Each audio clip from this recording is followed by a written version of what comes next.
is Gary Wilson, and welcome to this week's live Investor Agent webinar. And again, welcome aboard to all the folks who've come through the Investor Agent Training Program who are currently in it, and also those who've come through one of the other training programs like Flipping for Profits and Rental Profits Without the Pain.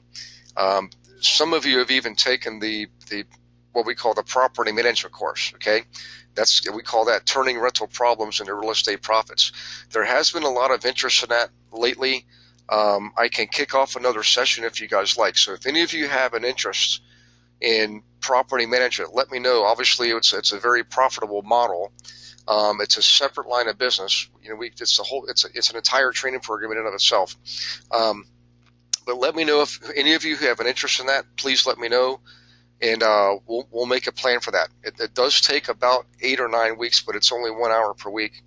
And it dovetails very nicely into the Investor Agent Program and the Rental Profits programs, particularly for those of you who already have your own rentals and you're looking to offer that to other people. Just things you need to know and processes and procedures. We actually give you policies and procedures. It's pretty much a canned program. So in any case, welcome aboard, everybody, particularly the newer folks. So for the newer folks, a couple of rules of engagement here. You'll see you have your own question box. That's where you type in questions. From time to time, I can and will unmute you so that you're live on a one-on-one basis. The way this works is you tell me what you want to talk about. In advance, you send me an email. I like emails, text messages, but sometimes texts are hard because I get a lot of them, and I drive a lot. But emails work great because I check in my emails usually every single day. So you let me know what you want to discuss. I'll put that together and we'll discuss it on these weekly webinars. And it's live, it's unscripted, it's unfiltered, and it is recorded. So you get a recording of it the very next day. So in any case, welcome aboard to the new folks. And just to give you an idea of where we are, we've gone over a lot of material in the first half of this year, all mainly focused on marketing. In other words, late January through June was all marketing material. And what we've done since June is just catch up on all of your requests for the things that we want to talk about. Last week we talked about building a team. The week before we talked about hiring virtual assistants. And tonight we're going to talk about the process you go through, the actual process you go through when you work with investors. We're going to do it in 2 parts. The first part is when you're working with flippers, what are the actual steps you and your flipper take so that you're working effectively and profitably. And then the second half of tonight's webinar, we'll go into the same thing, but with landlords, with people who buy rentals. Very similar, but there's some unique differences in the kind of the middle part of it. So that's what we're going to do tonight. I have had some requests to go over some of the calculators and spreadsheets again. It probably has been a few months, so maybe I can do that next week. If you want to talk about anything else, please let me know. Because that stuff is more academic. We can do that anytime. But we do have a lot of newer folks, so it might be wise to do that. The other thing that's been coming up is, again, property management. So maybe I can do a kind of an overview of property management, just hit on some key points. Or maybe we'll break that up. I'll tell you what, let's do property management maybe in a couple sessions. Because there's multiple components, and if you really have a strong interest in it, then let me know. And it looks like we already have some of you saying yes, I do have a strong interest. Hi Desiree, how you doing? So Desiree, let's first get you the book, Turning Rental Problems into Real Estate Profits. Just shoot Beverly an email, she'll send you the copy of that. Doesn't cost anything. So in any case, that's what's coming up next. So let's go ahead and dive in, guys. If you do have questions, please remember to post them. I'm going to slide the screen over here, my panel, so I can dig into the material, and I'll take a pause, every few minutes or so, just to catch up on the questions. So welcome aboard, and we're live, we're recording, and let's get rocking and rolling. Okay, let's slide this over. Oops, I think I just saw a question coming in. Hang on one second. So this is Joe. Let's see. Joe's asking an overview of property management. 2 sessions will be ideal. I tell you what. Let's I'll just kind of look for the feedback then, guys. In the next week, seems like property management has definitely been a hot topic lately. I know for me personally, it was a very profitable endeavor over a lot of years, and it really grew. I mean, it's just amazing how you can grow that business without a lot of advertising and marketing. It's just it's pretty powerful stuff. So we'll do that, and I'll weave in. We'll figure out how and when to do the calculators and spreadsheets too. So in any case, let's get started, guys. If you see on my screen, you're going to see the bold type step-by-step instructions for working with flippers. So we're going to start with that first, okay, and then we're going to go into the what we do with the renters, or excuse me, the landlords, okay. Whoops, that moved up too quickly. Hang on one second. Let me slide that back up. Okay, first things first. Now, if you think back to what you learned in the original class that you attended, we talk about interviewing your prospective investors, okay? And it's very, very important. So let's say you did some of your marketing. You know, there's 20 different things you can do. Maybe you did one of the basic ones like the booklet, for example, okay? And you get responses. The first thing you want to do is you want to interview them. So you want to get them on the phone, and they're likely going to have something of value that you gave them, like the booklet, for example, that's going to have in there, information, tools, inventory, things like that. And they're going to have typically an example or a story of an investment that someone had done. Maybe it's mine. If you want to use mine, that's fine. But in any case, they call you, and they're likely going to know, because of the marketing you did, what type of investing they want to do, whether it's buying rentals or buying flips. Now, if they haven't gotten to that point, this is an easy conversation to have. You just want to ask them questions, show them examples of flips, show them examples of rentals, and you just pull them right off your MLS, okay? And you've all heard me talk about how to build a booklet, so I don't want to get into that tonight. I just use that as an example. So they call you. You're going to go through the material that you've already sent them. Again, in this case, we'll use the example of a booklet. And throughout the conversation, they're going to probably tell you at some point, hey, you know what? I think I want to lean towards rentals, or I think I want to lean towards flips. They're going to tell you what their intuition is telling them based on the samples or the examples that you gave them. So that's the first part, is basically build rapport and go through the interview process, which is really a natural conversation that you're having with them, and listen to what they tell you. You're going to ask them questions, usually open-ended questions, so you get them to discuss and carry on a conversation openly. But basically, you're doing an interview first. And throughout the interview, you'll gather vital information, where they are, what they're likely to want to do versus, flipping versus rentals. And then once you get to the point where they say, hey, what's next? Okay, what do we do now? I'm excited. Then you want to qualify them. And this is where you ask them these three important questions. What do you have in savings? Okay. What is your credit score? And do you have an available line of credit that you can use? Okay, so far so good. You're on the phone with them, you're having your conversation, and you've qualified them.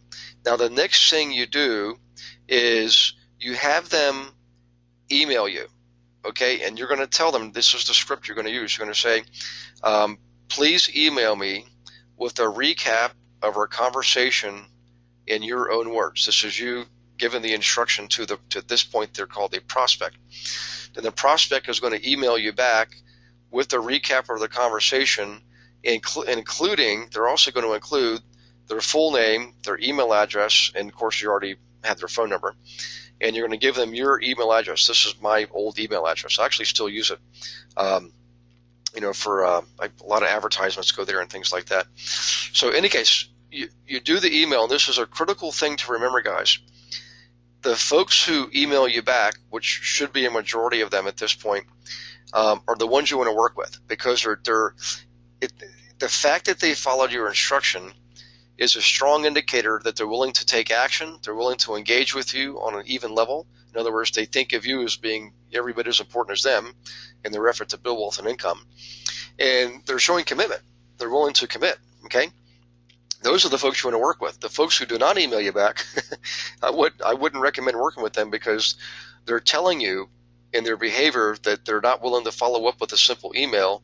And if you try to work with them out in the field, they're likely to exhibit the same kind of behavior, and it's just going to be frustrating for you. So in any case, you look for the email. The next thing you do that's not on here, and it should be on here, I apologize, is this is when you send them your buyer's agency agreement. So they email you back.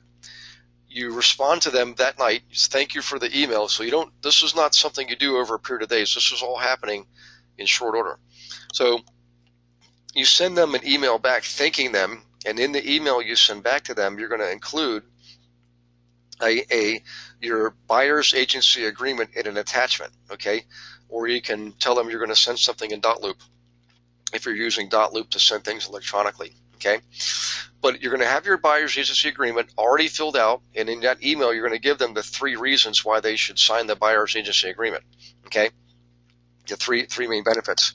And then tell them, please, it's already filled out, please sign this, return it to me, and then when they return it to you, that's when you begin to set them up on the system for searches. And this is when you begin to do some of your other work, like looking for inventory, okay? So that's the first part. So far we're up to step number 2, all right?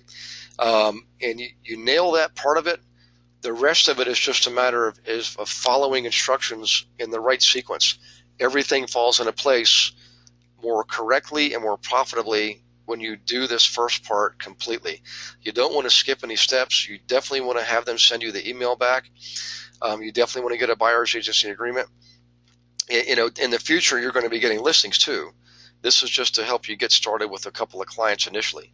And then you'll know when it's time to get listings, and we'll show you how to do that, okay? So in any case, you get that back. You get the buyer's agency agreement return.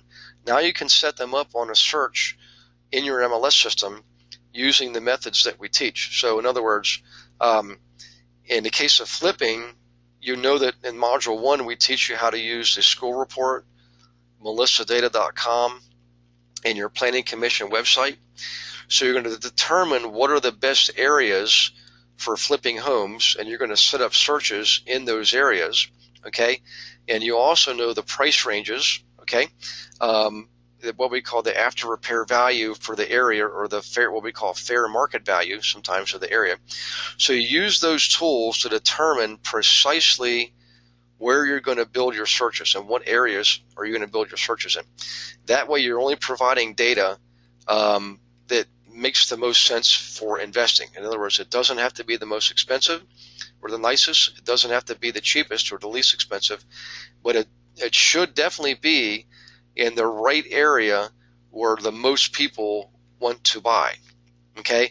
And we call that our middle class family with looking to buy a medium price home, and they have 2 children. That's if you look at a bell curve of transactions, in the middle of the bell, that's the bulk or the greatest volume of transactions, and most of those are made up of middle class families looking to buy medium price homes with 2.3 children, or whatever the stat is, 2.1, 2.3. So the school report helps you narrow that down, just like Melissa Data does, okay? And right now we're just using the MLS as the example because it's the one tool that everybody completely recognizes. Later on in the training program, we show you how to use one of the techniques as a letter coupled with your county's or your municipal property tax assessment database, and sometimes even using your public records database, okay? But that's in the future. For right now, let's assume this is all we're doing. We're just going to set up a search initially on the MLS. So you set up the search based on the criteria you determined in Module 1 by using those efforts we described: school report, Melissa Data, Planning Commission website. Okay, now your client is going to start getting these listings popping up on a regular basis. As listings get added to the system, they get notified automatically, as long as you set your search up correctly. And the initial search, when you first turn this on for a new client, they will get all the listings that are currently out there that are active for sale within that criteria that you and your client have to determine, okay?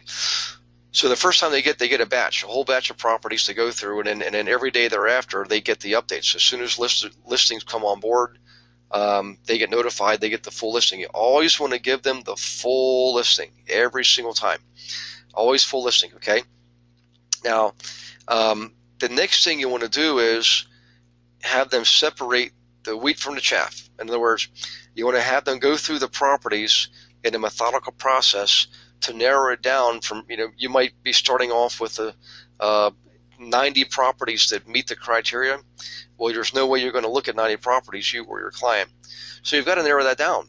You've got to narrow it down dramatically, and the method work that you use to do that is what I'm going to go into next. Now, before I get into that next part of this subject, let me slide my panel back over and look for questions at this point. So hang on one second. Okay, looks like we do have questions. So this is Drew. Hi, Drew. So Drew's asking, okay, 3 benefits of using buyer's agency agreement. Well, there could be more. There could be 2, there could be 3, there could be 4. Actually, Glenn's asking the same thing, so I guess I should probably go into that. Okay, the main benefit is this.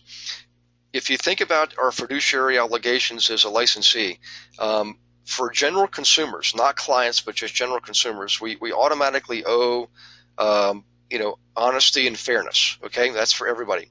When it comes to your clients, the people that you consider clients, your level of responsibility gets elevated. And what that means is the 2 main benefits are, number one, this. You will keep their information confidential no matter what, unless they give you written permission to use something about them personally in your negotiations, for example. Okay, you keep their information confidential. The only exception is you don't have to put this in your benefits, but any material defects on the property that you as a licensee are aware of, you have to disclose that to the general public. To anybody looking at that property, you have to disclose known material defects. Okay, but when it comes to your client, you don't have to disclose anything about them at all. People will ask you, well, why are they selling? You just say, you know what, they're moving up. They've been transferred, whatever the case may be. But you don't have to tell them anything else, especially if they're going through some type of a hardship. Okay? All right, the second benefit is if you happen to discover critical information about the other party, in this case, let's say you're selling a property and you have a fiduciary obligation to keep your owner's information private with this form. See, without this form, you don't have that obligation.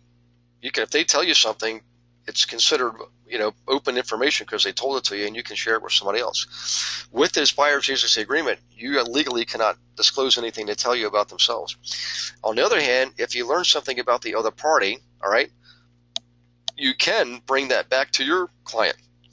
So let's say you're the listing agent, and you discover something about the buyer that maybe you're not supposed to know, or the buyer's agent slipped up and told you, or the client was in the house looking at a property and they accidentally blurted something out, not knowing you were listening.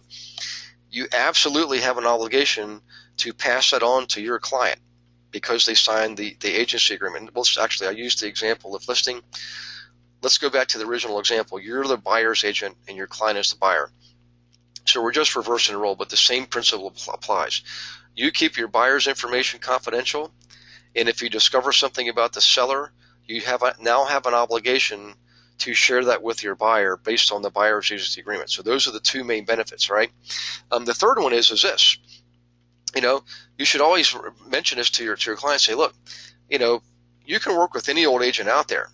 Any agent can open up doors and point out the pretty carpet and the nice looking chandeliers, but only you, the professionally trained investor agent who's certified, can actually act as a consultant, as a guide, as an advisor to that client. And that's the real benefit is when you have this in writing, when you have a contract with them to represent them, your role now shifts from just providing, being honest and fair to actually being an advisor, a consultant, a guide. And you do that by sharing all these tools and information with them.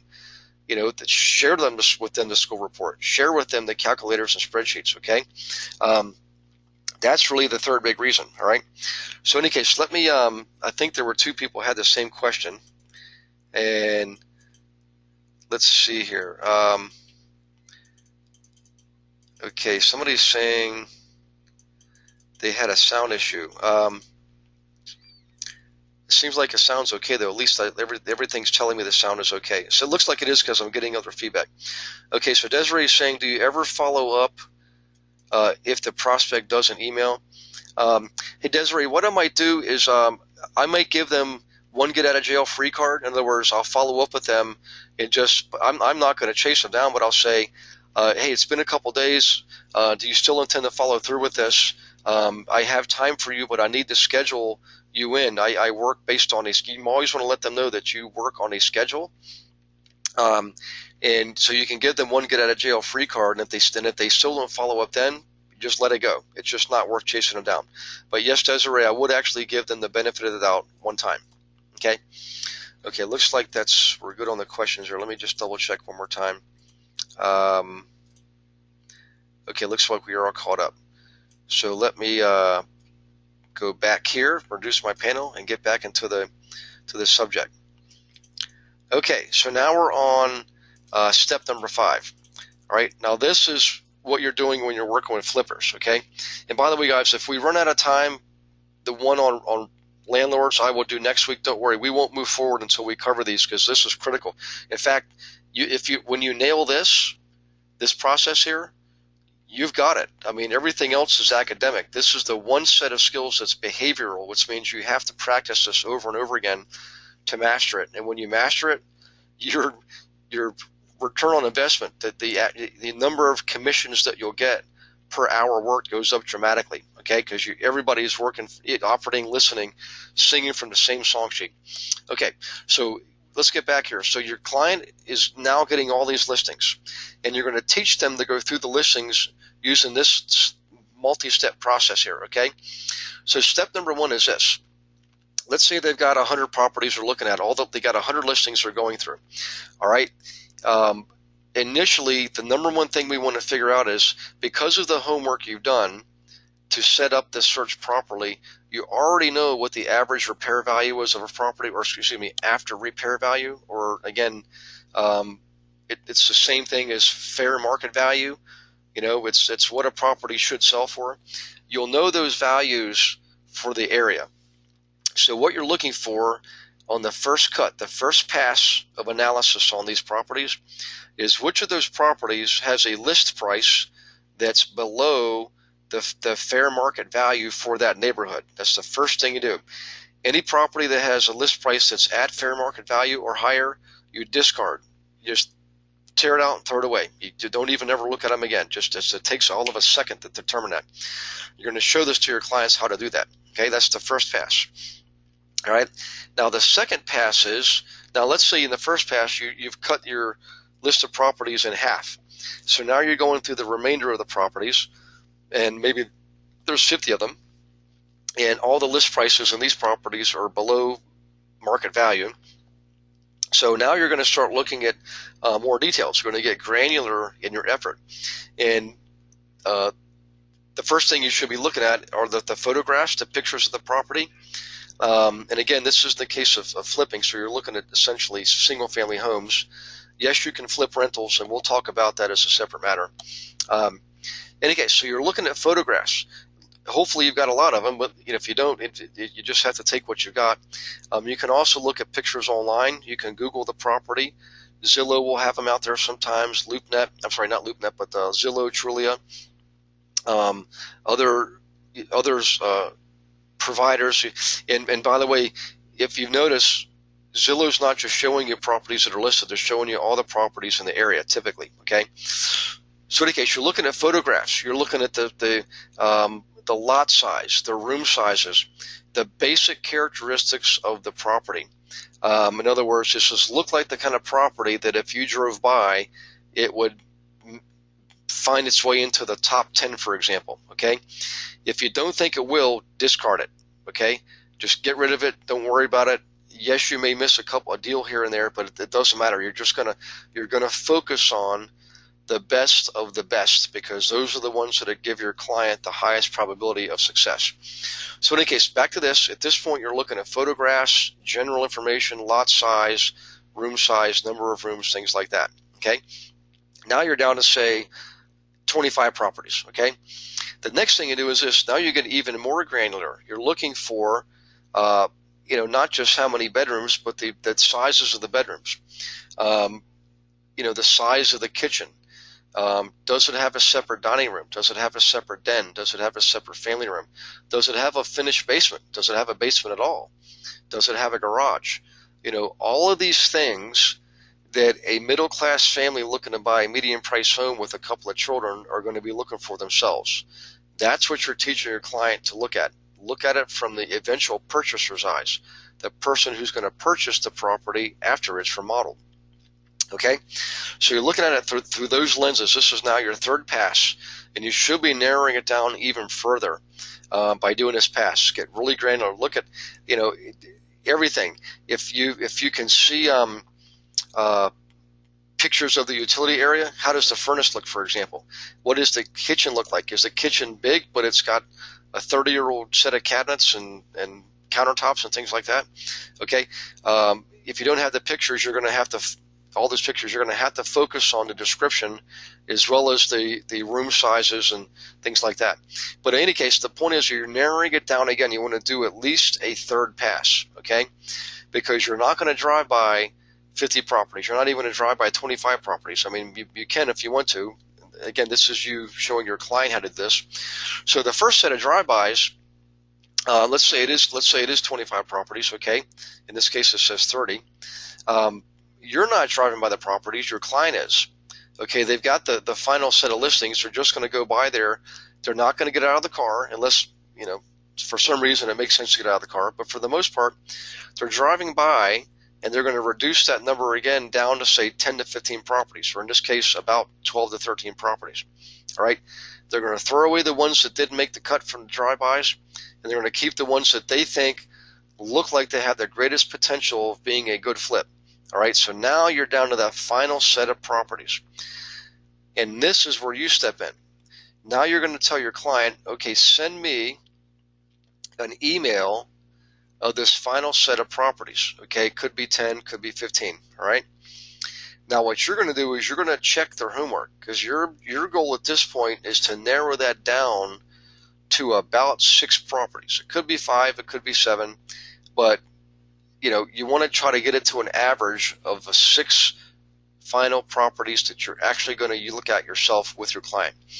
And what you do is you go through the same thing that they went through. You're looking at those top 10 or 15 properties, look at them side by side, and grade them, A and B. You're going to have your A group and your B group. Assuming they did a good job, the B group might be a really nice group to look at if nothing pans out on the A group. But right now you're going to focus on the A group, which will probably be about 6 or 7 properties. Okay, you're going to check what they did. All right, we call it checking their homework. They're going to email them back, and what you're going to say is, you don't ever say, hey, we're not going to look at these other properties. What you say is, I broke them up into 2 groups based on my review of what you provided me, and we're going to look at the top 6 properties out of, or in this case 7, out of the ones you set me, out of the final 10 or 15, we're going to look at these 6 or 7. Okay? You make your appointments at that point. You have to call the other agent, set the appointments for all these properties, and typically you'll do that in the afternoon, could be in the morning, could be a Saturday morning or Saturday afternoon.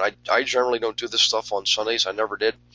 But I'm more than happy to go out on half of a Saturday or half a day on a Saturday, as long as it didn't interfere with my children's activities like baseball and soccer and things like that. Okay. In fact, I would give my clients every other Saturday for a half a day. That's what I did. All right. So in any case, back to the program here. We're now at step number 8. You've got your final set of properties. You're setting the appointments, and of course you want to do it strategically. So you want to think of your route as the shortest path possible, and line your properties up along that shortest path that you possibly can in, say, half-hour intervals. Okay, so in any case, you set that up, and you may have a final set of properties that you're looking at, and what you do is you actually go look at the properties, and you view them. You and your client are walking through them. So this is finally when you get in the car, turn the key, and start using your own gas. And I used to have my clients drive too. I would drive separately from them, partly because I wanted them to be able to have time between properties to think things through. I know there's 2 schools of thought there. I have done it where I would actually have them physically with me so that between properties I could pick their brain and see what they were thinking. Ended up, it didn't really make a difference at all. It didn't. Matter of fact, it made no difference. But in any case, it will give you a chance also to collect your thoughts and think through what you saw at those properties, because you need to make sure your clients didn't miss anything. All right. So in any case, you go through the properties, and your clients are going to take the rehab sheets, the information sheets, the analysis sheets, essentially what we call the worksheets, and they're the ones who are going to fill out those sheets at the property. On the final 6 or 7 properties, they're going through and filling out those worksheets and taking pictures. Okay. Now here's the beautiful thing. Throughout that process, they're doing the work, which is important. You don't want to be the one filling out the forms and doing all that work, because let's say they follow through and buy one of the properties, and 6 months later something pops up. They're going to hold you accountable. They're going to say, hey, you fill out those sheets. That's why you have your clients fill them out. Remember, you're the consultant, you're the guide, you're the advisor, you're helping them through this process. But they're the ones doing the actual analysis. Very, very important. All right, they're going to do the cost sheets. You're going to help them figure out what the MAO is, which is maximum allowable offer. That's covered in Module 2. That's the most money you or your client should be paying for the property. Okay. All right, so you do that with all 7 properties in this case. Now here's where the magic happens. All right. At the end of the day, when you're finished with the last property, this is really, really important, guys. You never want to leave the scene and say, hey, that was a great day, it's getting late, why don't you review everything and give me a call when you're ready. You do not want to do that. All right. Now, before I tell you what you're doing to do, let me slide my panel over and see if we have questions on that last segment that I just went over. So let's see here. We do have a question, and this is from Glenn. Hi, Glenn. So Glenn says, how do you find 30 props that are flip worthy? I have a hard time finding 1 or 2. Essentially, if you go through the process, Glenn, that we teach you in Module 1, you'll find out that they're in any area. I mean, and I've taught this literally, California to Maine and Montreal to Miami. In any area, including areas like Dayton, Ohio, where there's only, an average home price of $70,000, there's dozens of areas that make sense to be flipping a home. So you have to, instead of casting a wide net, you're selectively picking certain areas. You're just going to be selecting a lot of those areas initially, okay? Because you want to increase your odds as much as you can by having as many properties as you possibly can. All right. So you're not doing the screening. Your investor is. So they might go through 30, 60, 90, 100 properties, but they're the ones who are going to narrow it down to the 1 or 2 that you're describing. You're going to guide them through the process, but they're going to be doing that narrowing down. Okay. So, and by the way, Glenn, also in Module 4, you're going to get some marketing material. The letter is one of those that helps you find inventory that's not on the MLS. So I'm just going through the exercise here, using the MLS as the tool that we're using, Glenn. The reality is in practice, you'll be using other tools to find inventory that's not on the MLS. Okay, so that will help answer your question too. Okay, let me check here and see. I think we're good on questions. Let's go back here. All right, here's what I'm going to describe here next, guys. Please pay attention and please take notes. Again, this is in your training material. I would suggest you photocopy it, and I always kept a sheet with me at all times in my daily planner to make sure I wasn't missing a step. And here's one of the most critical steps. They're all critical, but here's one of the most critical steps. Once you've looked at all the properties, 6 or 7 properties, all right, and your clients filled out all of those sheets, the analysis sheets, the rehab sheets, the call sheets, all right, and you've got the listings in front of them, what you do is you just say, look, it's been a good day. Let's go ahead and compare these while we've got it fresh in our minds. Let's compare these properties. You can do it one of 2 ways. You can either review them side by side, okay, one at a time. So you take your first property and take the MLS sheet and pull up the second property, pull up that MLS sheet, look at them side by side, and ask your clients to pull up their rehab sheets and compare the 2 properties. Okay, which one, what's the list price on both of them? What's the estimated project going to be, the flipping project? And what do we believe is the ARV, or after repair value? Okay, and you have them bring up the information and do the comparison, and they're going to pick the surviving property. One's going to be better than the other. The one that didn't make the cut, you literally ball it up and crumple it up right in front of their face and let them see you do that, or you just draw like a big red X across it and put it aside.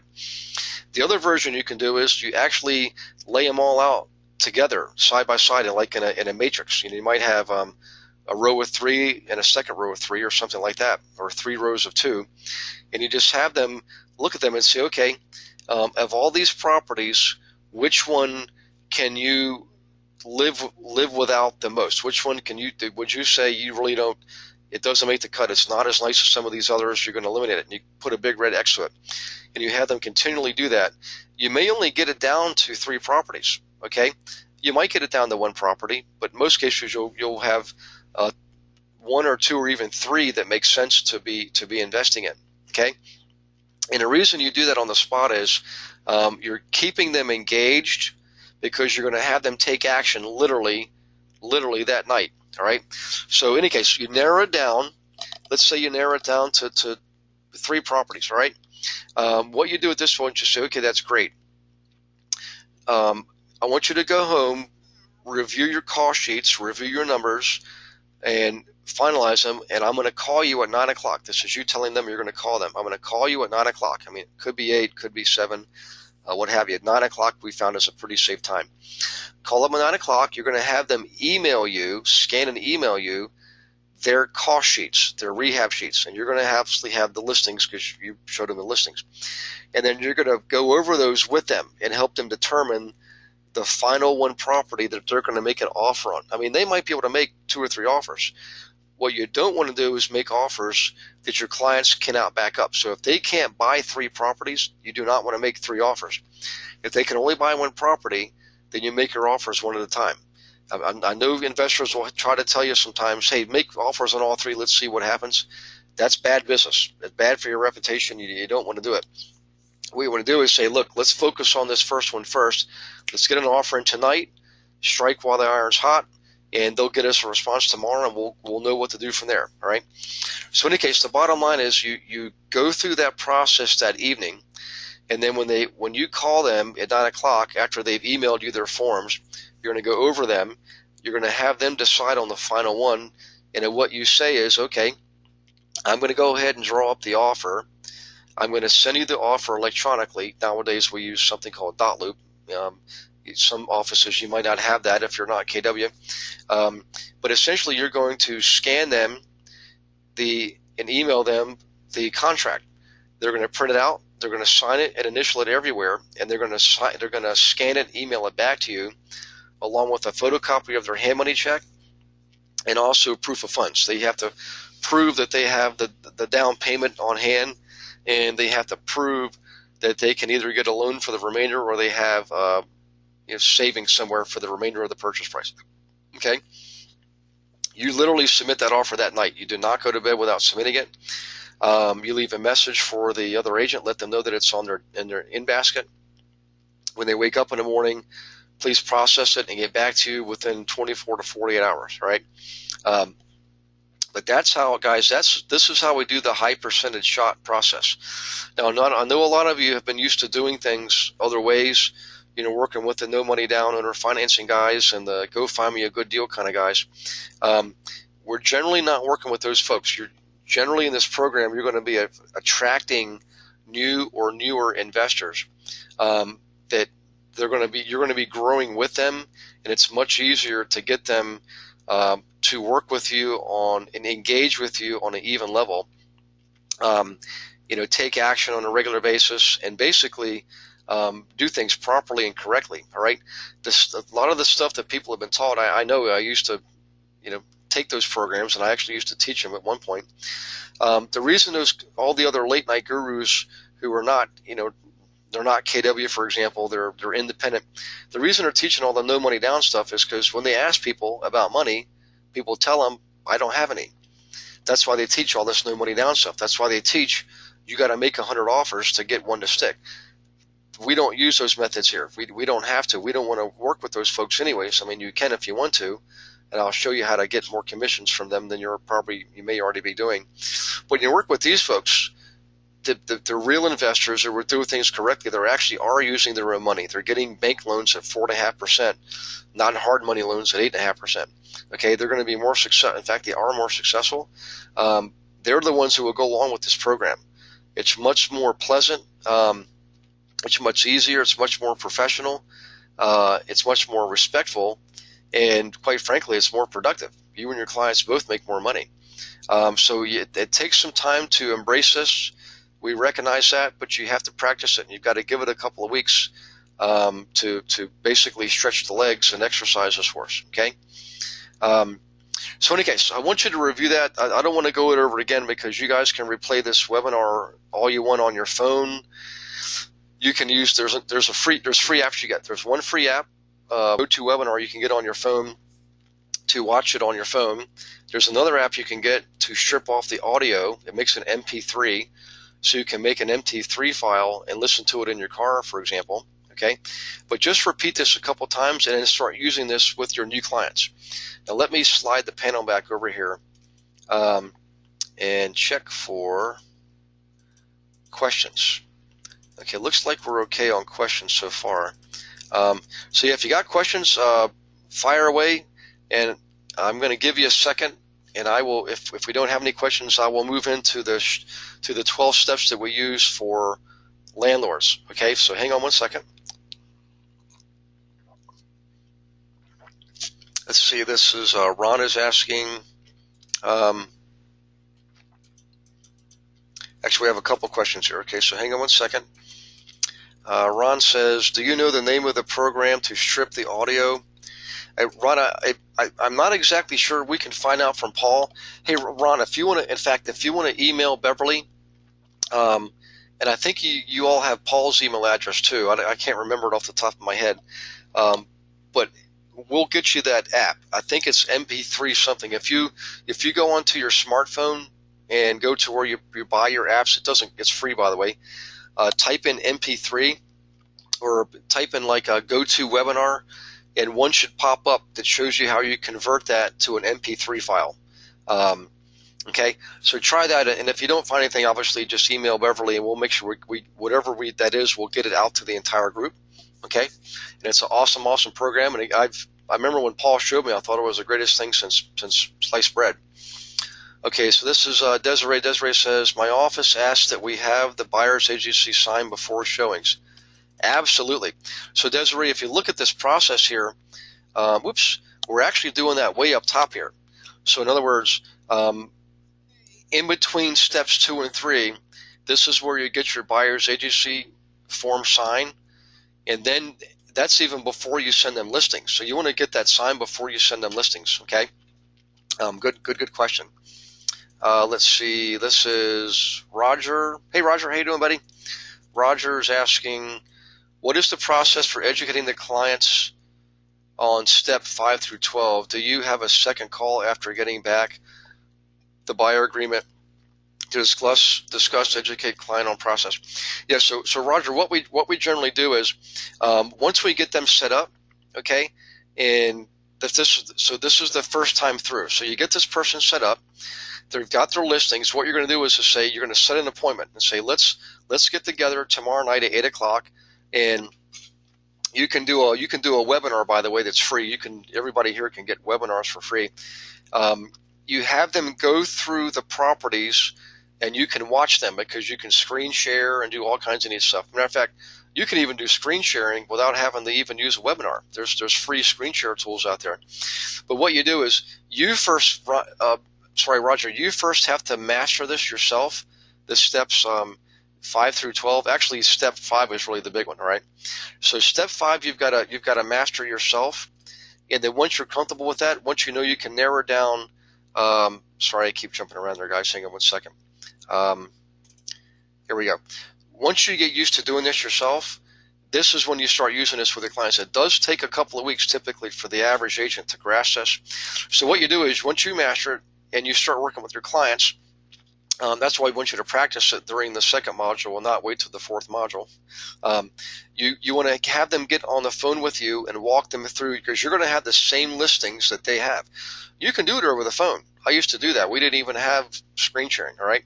But now with screen sharing, you can show them, you can drag your cursor all over and show them where you are, have them do it the first time with you, then every time they're after they're doing it by themselves.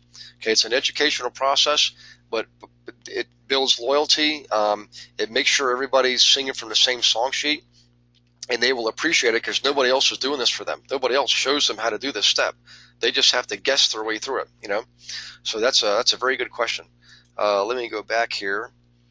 That was Roger, and I think that's it for the questions.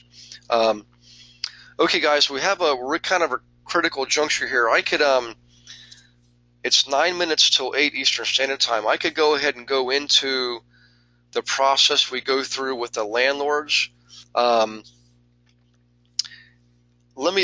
do that. Let me go there. It might take us over a little bit, but there's one critical piece in the middle. It's actually this piece right here that's different than flippers. So let me go ahead and go to that. By the way, this is page I think 50. This is page 51 in your material. And we're going to go now to page 80, and this is the same 12-step instruction sheet, but it's the one we use for landlords, okay? All right, so let me reduce my panel so I can get this at the right place. All right, now as you notice, everything in the beginning is the same, okay, except for step number 5, and we'll continue on here in a second, but let me show you step number 5. This is really critical. Oops, sorry, I went a little bit too far. Let's bring that back to step 5. Okay, all right, so the first 4 steps are the same, but the 5th step is what's different. All right, now if you notice here, there's a big note. Different areas will have vastly different pricing models. Study your area and make adjustments accordingly. So, for example, I'm teaching in the Queens, New York, specifically Astoria or Jackson Heights tomorrow, and the average home value for Queens County, or basically the borough of Queens, is $460,900. Okay, the average rent is $2,400 per month. That's what they're paying here for rent. Can you imagine paying $2,400 a month rent? I mean, if you're in certain parts of California, New York, and then yes, you're used to that, but many people are not used to that. In Toronto, that's what we pay up there too. It's amazing. Any case, back to this. So the examples I gave are what we took this a sampling of rents in the area. All across North America several years ago. So you're going to see these are going to look low for some of you. Some of them are going to look like they're spot on. Okay, but here's the deal.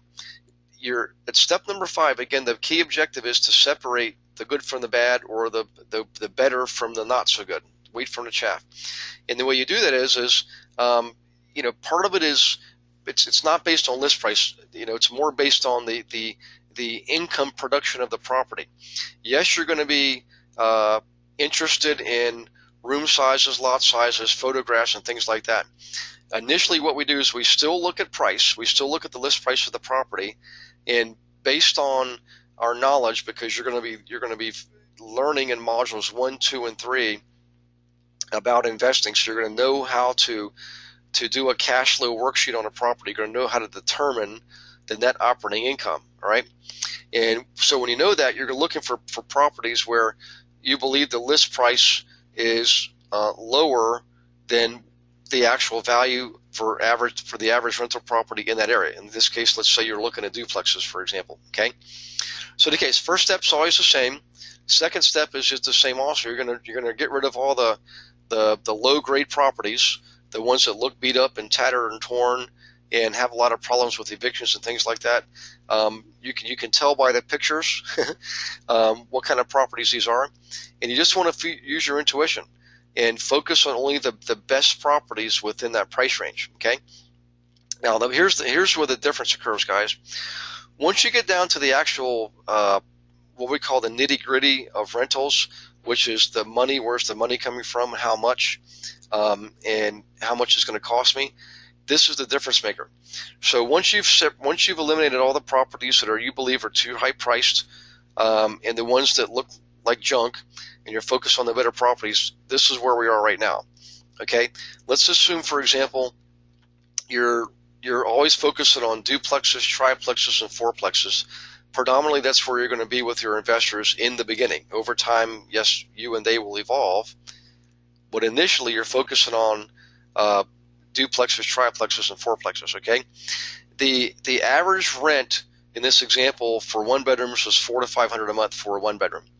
The average rent for a two bedroom is $450 to $650, and the average rent for a three bedroom is $600 to $750. These are basic apartments. Okay, and again, you're in some areas. Believe it or not, there's areas of the country that are lower than this. Most areas right now are at or above this. Okay, in fact, three-bedroom apartment rentals in the median or middle class America is between $900 and $1,000 a month right now. So in any case, you're looking at the rents for those rentals. You're looking at what rents are they bringing in and seeing if they're in these price ranges. Again, if you're in the Queens or the Bronx or Brooklyn, New York, you're probably looking at $2,000 to $2,500 a month for the average rental. If you're in Manhattan, it's even higher than that. Okay, if you're in Baltimore, Maryland, it might be something like $1,200. Okay, if you're in Washington D.C., it's probably going to be $2,000. So and it's easy to know what your average rents are for your area, because all you have to do is Google rentals. You can go to Craigslist and see what people are advertising for rentals. You can see what's being advertised on your MLS. You can look in the Sunday paper. Okay, and you also have, in every area, you have publications like the Green Sheet, the Penny Saver, of course your small local newspaper publications.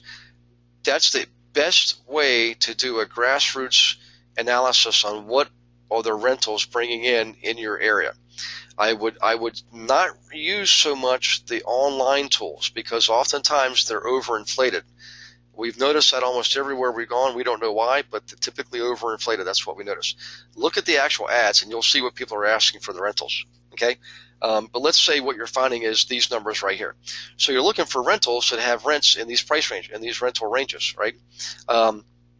You're also going to be looking at some of the expenses, like what are they saying they're paying for taxes and insurance and things like that. You want to look for figures that are within line for your area. And I know in a lot of cases, listing agents are not filling in this data. They're not putting in the information that you and your client need to do a proper analysis. You'll have enough out there, though, that you do have the data.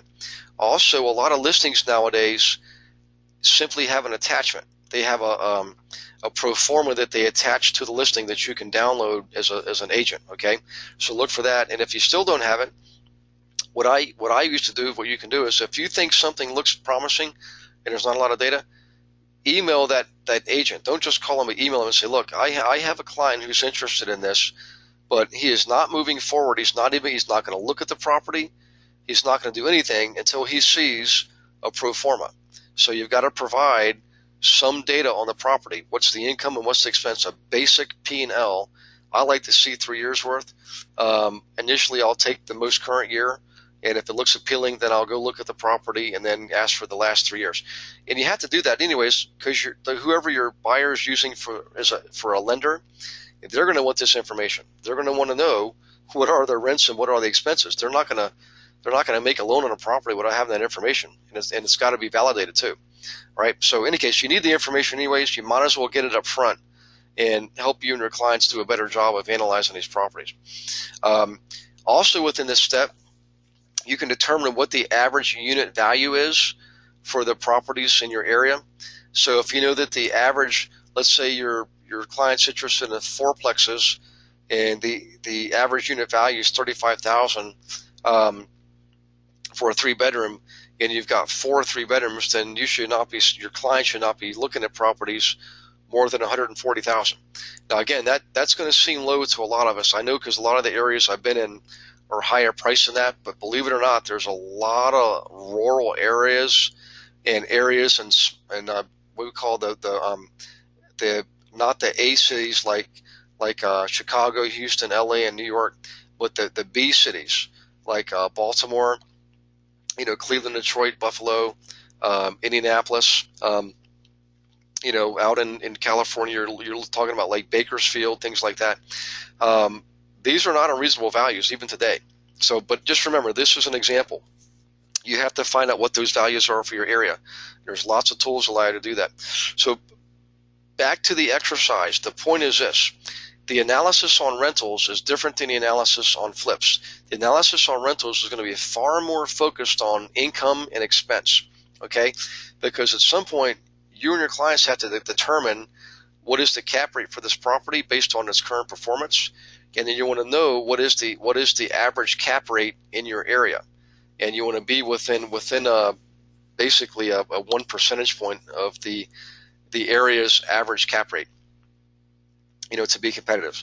So in any case, that's what you do on rentals. Everything else is essentially the same. So if you look at the rest of the process, everything else is almost identical. Okay, step number 6, step number 7, 8. Now, a little bit different down here. When you get to reviewing the final set of cost sheets and information sheets, analysis sheets, your course now looking at ones related to rentals, like the cash flow sheet, for example. Okay, that's the other difference. Everything else is exactly the same. So in any case, I'm glad I did that, because now I usually cover these in 2 different nights, but I thought it would be important to cover them together so you guys can grasp and see the difference. So let me go back to the questions here. Actually, I think we're caught up on the questions. In fact, we are. So in any case, guys, let's go ahead and let's dig into property management coming up, and I also will reserve a week for going over the opportunity evaluator, the rental property reporter, the basic cash flow worksheet, the MAO formula, ARV. We'll do all of that in a separate session. And at that point, everybody should be ready. Perhaps what is this, September? So perhaps in October, we can start looking at some marketing again. But for those of you who are fairly new, just look back at all of the webinars we have recorded on the website. Again, they're cataloged by subject matter, and you can find any subject you want. And just go back to end of January of this year and move forward all the way into, say, June. You'll have just about every marketing campaign that's out there fully described. It's audio, it's visual. You can download it. You can strip off the audio. You can get the app and watch it on your phone. And just keep reviewing them. I like to get the audios because you can just plug them in you turn them on when you're in your car, But in any case, let's go ahead and do that coming up, and I'll look for feedback from you guys. You let me know, if we're moving too fast, if I'm moving too slow, what else you need help on. Just let me know, and we won't go forward until we cover that with you. Okay, so let's see. This is from Joe. Joe's asking, which module did you use for tonight's discussion? Looking on page 80. It was module 2, Joe. So let me go back here. And now there could have been updates to your version. So this is, let me go back up here. This is all module 2. And let me go to the beginning of module 2. We're getting close now. Module 2. Yep, it's module 2. And what you want to look for, Joe, the first step-by-step instructions for me, this is my page. Where's that? Where's my page number here? Hang on one second. My page 51, okay, for the flippers instructions. And for me, it's page 80 for the landlord instructions. Hang on, I'll be there in 1 second. Oops, I think I just passed it. There it is. Yeah, page 80 and 81, okay? Now, I know we have made some updates, Joe, so yours might be like page 82, for example, but this is what you're looking for right here. This is what you're looking for as soon as you see that page, and it's in module 2. Okay, let's see any other questions. Thanks. I have that module. Just could not find that page right off the bat. I will look for it after a call. Okay. All right, guys. Well, listen. Thanks again for your participation. I appreciate the questions. I can't emphasize enough how important this is that you repeat this over and over, master it, grasp it, particularly if you've been using any other methods, the kind like the ones we call homegrown. You just kind of developed your own thing. I'm not saying what you've been doing is bad or wrong. What I suggest is learn this, master it, and then you can decide what you want to do going forward. But we've determined over the years this is the best way to get the best offers going in the highest percentage of offer acceptance using this exact process. Okay, and this is over literally tens of thousands of transactions from literally hundreds and or thousands of investor agents over the years. So, okay, guys. God bless you all. I hope you have a wonderful weekend coming up, and we will see you actually next week is going to be. By the way, we had to move it to next Tuesday. We were going to have it next Thursday, the 15th, but I have a late class in Manhasset, New York, which is on Long Island, and I was afraid I wouldn't finish in time to be ready for the webinar. So we're going to do that Tuesday, the 13th, and we will see you then. Okay, you guys have a great night. Bye-bye.